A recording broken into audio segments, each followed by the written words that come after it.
Quando eu menos esperava, o atol de Bikini voltou a fazer parte da minha vida. Diving!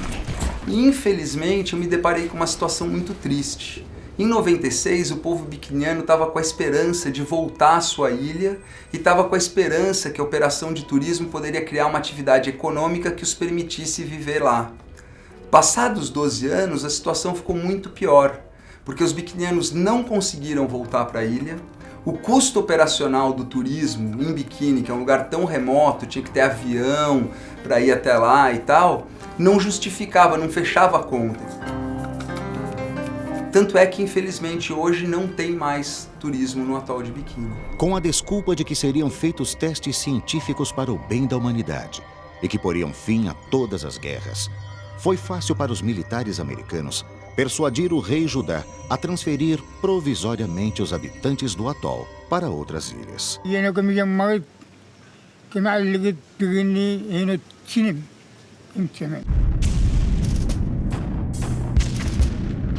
Bravo é o nome da pior bomba atômica já lançada no atol de Bikini. Uma bomba que tinha 1000 vezes mais força do que Hiroshima ou Nagasaki. Ela pulverizou uma ilha inteira e deixou uma cratera com mais de 60 metros de profundidade. Nessa cratera, tudo que era recife, rico, virou pó. E naquele mergulho, num lugar tão vazio quanto a superfície da Lua, depois de uma meia hora sem ver nada vivo, eu vi um pequeno coral, do tamanho de uma mesa. E nesse coral, que estava florescendo depois de 50 anos, a gente encontrou um peixe palhaço endêmico, que só existe lá na região das Ilhas Marshall. E um pesquisador brasileiro chamado Luiz Rocha, que trabalhava numa universidade no Havaí, foi quem documentou o primeiro caso comprovado de mutação num animal marinho causada pela radiação.